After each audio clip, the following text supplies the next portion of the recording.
अस्सलाम वालेकुम my YouTube family, कैसे हैं आप सब लोग। मुझे उम्मीद है आप सब ठीक ठाक होंगे। मैं भी यहाँ बहुत ठीक ठाक हूँ और आज मैं आपके लिए इस व्लॉग में बहुत सारे पकवान लेकर आ रही हूँ।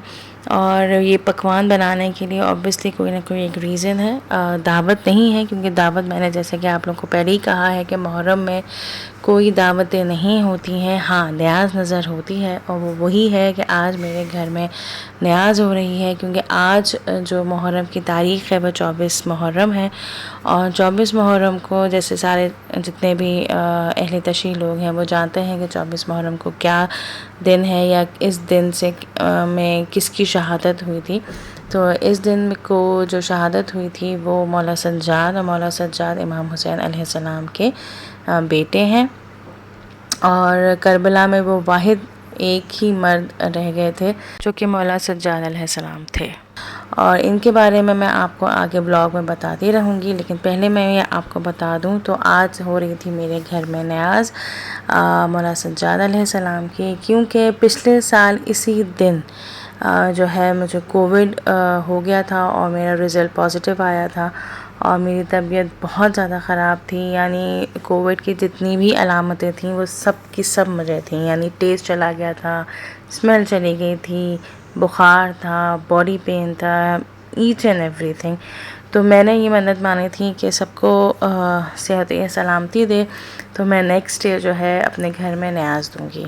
तो माशाल्लाह से, क्योंकि अब जो मानी थी मन्नत तो वो तो उतारनी होती है, तो नेक्स्ट ईयर भी आ गया माशाल्लाह से कि वक्त का पता ही नहीं चला कि एक साल गुजर गया और वो दिन आ गया। तो इसलिए फिर मैंने इस दिन जो है अपनी एक दो फैमिलीज़ को बुलाया हुआ था और फिर मुझे न्याज़ की तैयारी करनी थी। तो मैंने पहले से सोचा हुआ था कि मैं क्या क्या बनाऊँगी। तो उसमें सबसे पहले जैसे कि खीर है, खीर इस दफ़ा मैंने बनाई है शान पैकेट की, क्योंकि लजीज़ा पैकेट साफ़ बात है कि ख़त्म हो गया था मेरे पास ना। तो मेरे पास पहले से शांत का पैकेट मौजूद था, तो मैंने शांत की खीर इस दफ़ा ट्राई की, तो ये भी मज़े की थी, लेकिन लजीज़ा की बात ही कुछ और होती है। तो मैं आपको प्रेफर जो करूँगी वो लजीज़ा खीर ही करूँगी एज़ कम्पेयर टू शान। तो ये बन गई थी खीर और बहुत मज़े की बनी थी। ये नहीं कि मज़े की नहीं थी, तो बहुत मज़े की बनी थी। तो ये बन गई थी खीर और खीर को फिर मैंने फ्रिज में रख दी, क्योंकि मुझे मीठे बनाने से बड़ी प्रॉब्लम होती है। तो मैं चाहती हूँ कि सबसे पहले मैं मीठा बना के फ़ारिग हो जाऊँ। तो मैंने सबसे पहले जो स्टार्ट किया वो खीर बनाना स्टार्ट की। तो खीर जब बन गई तो मैंने उसको फ़ौरन फ्रिज के अंदर रख दी ताकि ये ठंडी रहे। और उसके बाद आती है बारीक कश्मीरी चिकन कढ़ाई की, जो कि मैंने आपको थंबनेल में भी आपको टाइटल में भी दिया हुआ है और थंबनेल में भी दिया हुआ है। बेसिकली ये जो रेसिपी है वो मेरी भाभी की रेसिपी है, क्योंकि मैं अभी दुबई गई हुई थी तो उन्होंने बनाई हुई थी कश्मीरी कढ़ाई। मेरी भाभी का भी कुकिंग चैनल है, उसका लिंक मैंने डिस्क्रिप्शन में दिया हुआ है, वहाँ जाइए और सब्सक्राइब करिए और मज़े की डिशेस वहाँ की ट्राई करिए। और लिटरली बहुत ही ज़्यादा मज़े की डिशेस होती हैं। और इसके अलावा मैंने एक और लिंक डिस्क्रिप्शन में दिया हुआ है, वो मेरे जो है भतीजे का है। वो ऑब्वियसली वो गेमिंग चैनल होता है या आपके जितने भी क्या कहूँगी ये कार्टून कैरेक्टर्स होता है वो उसका चैनल है, तो उसको भी जाके लाइक और सब्सक्राइब करिएगा। बहरहाल अब इसकी रेसिपी कुछ इस तरह से है। बहुत इजी रेसिपी थी कि सिंपल तेल में आपने अदरक लहसुन पेस्ट डाल दिया या आपने क्रश करके अदरक लहसुन डाल दिया, ये आप पे डिपेंड करता है। और उसके बाद आपने बोनलेस चिकन ले ली। मैंने बोनलेस चिकन ली थी, लेकिन आप इसमें नॉर्मल चिकन भी ले सकते हैं। तो इसको अच्छी तरह आपने फ्राई किया यहाँ तक कि ये वाइट कलर की ना हो गई हो। और वाइट कलर के बाद आप इसके अंदर डालेंगे सॉल्ट एंड ब्लैक पेपर। वो आपकी मर्ज़ी है, जायका नमक और ब्लैक पेपर मुझे पसंद ज़्यादा है, तो मैंने इसके अंदर ब्लैक पेपर डाल दी। आप अगर चाहें तो ब्लैक पेपर के अलावा इसके अंदर वाइट पेपर भी डाल सकते हैं, तो उसका भी एक अच्छा टेस्ट आ जाएगा। तो फिर इसको अच्छी तरह आपने भूना। अच्छा, ये पता नहीं आई डोंट नो कि क्यों ये मेरी बोनलेस चिकन वो नहीं हो रही थी, गल नहीं रही थी। तो काफ़ी मुझे थोड़ी सी देर लगी इसको गलाने में, या तो बहुत ही स्ट्रॉन्ग चिकन की थी तो वो गलने का नाम ही नहीं ले रही थी, वरना बोनलेस चिकन तो फ़ौरन ही गल जाती है। बहरहाल जब बोनलेस चिकन मेरी गल गई, जब पानी साइडों से निकला और फिर मैं चेक कर रही थी बार बार कि गली या नहीं गली, लेकिन जब गल गई तो फिर उसके अंदर मैंने द मोस्ट इम्पॉर्टेंट 3 इंग्रेडिएंट्स मैंने इसके अंदर डाले। और वो क्या, दूध, क्रीम और चीज़। दूध जो है वो आपने 1 कप आपने डाला और चीज़ भी आपने तकरीबन 1 कप डाली और क्रीम जो है 2 से 3 टेबलस्पून आपने डाली। अच्छा, ये सारी चीज़ें मैंने अभी आपको मेजरमेंट तो बता दी है, लेकिन ये सारी चीज़ें मैंने अपने हिसाब से डाली हैं, लेकिन मैंने आपको मेजरमेंट बता दिया। अब आपकी मर्ज़ी है कि आप उस मेजरमेंट से करें या अपने हिसाब से करें। तो ये सारी चीज़ें डालने के बाद फिर मैंने इसको अच्छी तरह फ्राई किया, अच्छी तरह भूना और फिर इसको हल्की आंच पर ढक के रख दिया। जब ये और टेंडर हो गई, यानी इसमें ये और ज़्यादा टेंडर हो जाती है, तो उसकी एक अच्छी स्मेल आ रही थी, यकीन करें बहुत ही अच्छी खुशबू आ रही थी। और फिर मैंने जब पानी खुश्क हो गया फिर मैंने दोबारा ढक के रख दिया, क्योंकि पानी जो है ना मुझे खुश्क करना था कि बहुत ज़्यादा भी पानी नहीं होना चाहिए और बहुत कम भी पानी नहीं होना चाहिए, थोड़ा सा सालन मुझे रखना था। तो फिर उसके बाद मैंने इसके अंदर सिर्फ कैप्सिकम काट के, अच्छा मैंने बहुत छोटी छोटी कैप्सिकम डाल दी थी। आपकी मर्ज़ी है कि आप इसको बड़ा बड़ा यानी लंबा लंबा भी काट सकते हैं, चौड़ा चौड़ा भी काट सकते हैं, जिस तरह आपकी मर्ज़ी हो। और फिर आपने कच्ची प्याज इसके अंदर डाल दी और फिर उसके अंदर आपने ब्लैक पेपर और प्लस ओरिगैनो मेरी एडिशन थी, मैंने ओरिगैनो भी इसके अंदर डाली थी और बहुत ही टेस्टी बनी थी। तो इसको ज़रूर ट्राई करिएगा। कश्मीरी चिकन को बहुत ही मज़े की बनी थी। अच्छा, और गर्मी भी बहुत ज़्यादा थी, तो मेरा यही था कि मैं बिल्कुल लाइट सी खाना बनाऊं और हल्का हल्का सा खाना बनाऊं, क्योंकि वह नहारी और कोरमा और हलीम और ये सब कुछ बिल्कुल दिल नहीं चाह रहा था, क्योंकि गर्मी बेइंतहा थी। तो फिर मेरे दिमाग में ये आया कि मैं ये बनाऊं जो है वाइट कढ़ाई, मतलब कश्मीरी चिकन कढ़ाई, और साथ ही साथ मैंने चिकन पुलाव भी बनाया हुआ था। उसकी रेसिपी अगर आपको देखनी है तो वो भी, उसका भी मैंने डिस्क्रिप्शन बॉक्स में उसका लिंक दिया हुआ है, तो वहाँ जाके आप देख सकते हैं।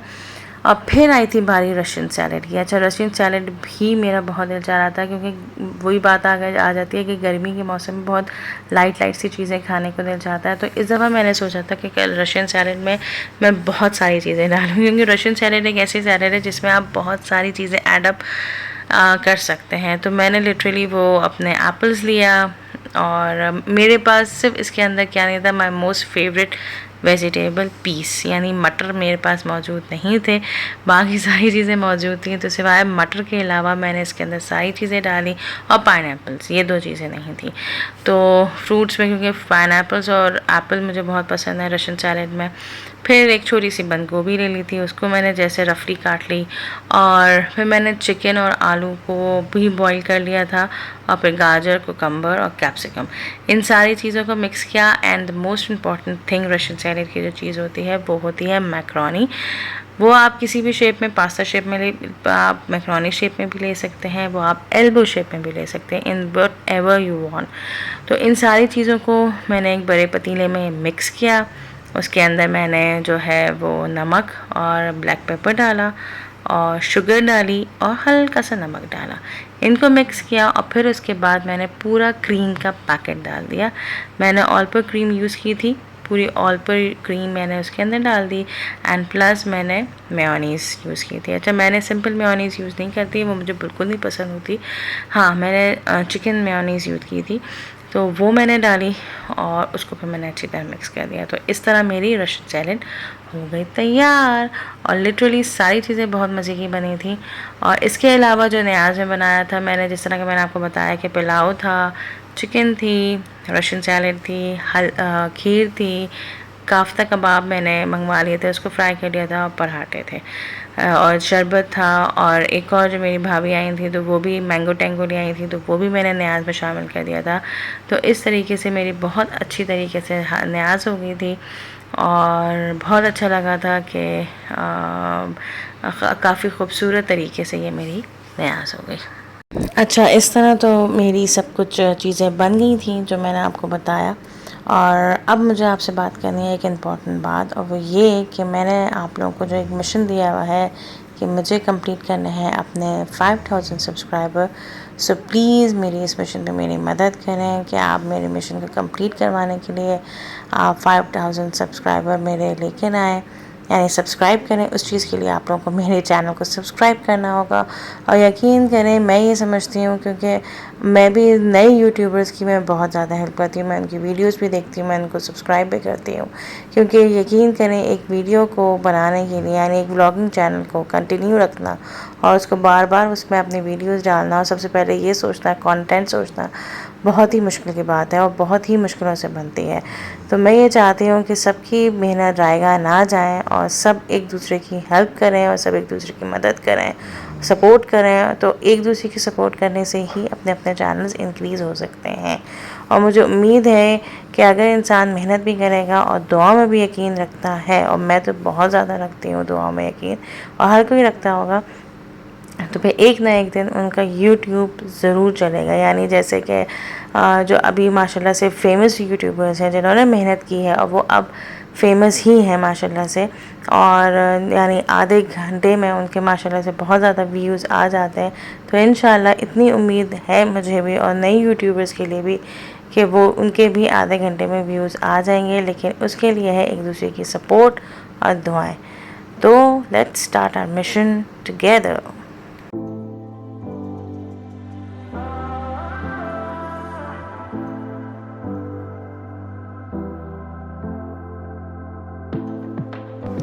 तो इस दफ़ा मैंने फ़र्श पे न्याज़ नहीं दी, मैंने डाइनिंग टेबल में ही न्याज़ को सजा दिया था।